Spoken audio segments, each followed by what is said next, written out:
লোকসভা ভোটের আগে তৃণমূল বিধায়কের পদ ত্যাগ তাপস রায়, দল থেকেও ইস্তফা। ব্যর্থ ব্রাত্য বসু কুণাল ঘোষে 2 ঘন্টার বৈঠক। অ্যাসেম্বলির যে মেম্বার তার থেকে আমি ইস্তফা দিলাম। সুদীপের বিরুদ্ধে মুখ খোলা, এবার কুণাল ঘোষকে শোকজ। চিঠি পড়ে মন্তব্য করব, প্রতিক্রিয়া কুণাল ঘোষের। এই দলে যাদের সাসপেনশন হওয়া উচিত, শোকজ করা উচিত, তারা বহাল তবিয়তেই থাকবে। দল বিরোধী মন্তব্যের জন্য শোকজ তৃণমূলের। গানের প্রতিক্রিয়া কুণালের। প্রেম পত্র পড়কে তুম নারাজ না হোনা। লোকসভা ভোটের প্রস্তুতি খতিয়ে দেখতে 8টি রাজনৈতিক দলের সঙ্গে বৈঠক নির্বাচন কমিশনের ফুল বেঞ্চের। বৈঠকে সন্দেশখালী প্রসঙ্গ তুলে নিরাপত্তার দাবি বিজেপির প্রতিনিধি দলের। কলকাতায় শুরু কেন্দ্রীয় বাহিনীর রুটমার্চ ও এরিয়া ডমিনেশন। বরতলা ও গল্ফগ্রিন থানা এলাকায় বাহিনীর টহল। রুটমার্চ উত্তর 24 পরগনার সন্দেশখালী ভটপাড়াতেও।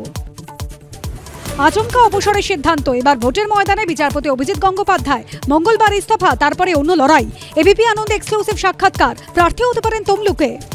কিভাবে দুর্নীতির প্যান্ডোরার বাক্স খুলেছিলেন বিচারপতি থাকাকালীনই 2022 একান্ত সাক্ষাৎকার, ফিরে দেখা সেই এক্সক্লুসিভ ইন্টারভিউ। ঘণ্টাখানেক সঙ্গে সমান রাত 8টা।